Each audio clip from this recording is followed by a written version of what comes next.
लिहिलं आहे त्याच्या लक्षात थोडा ना जाते घेऊन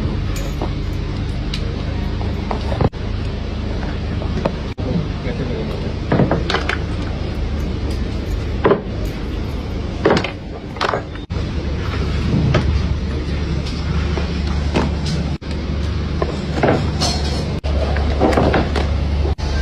अगर 12 डब्बों में बुक करेंगे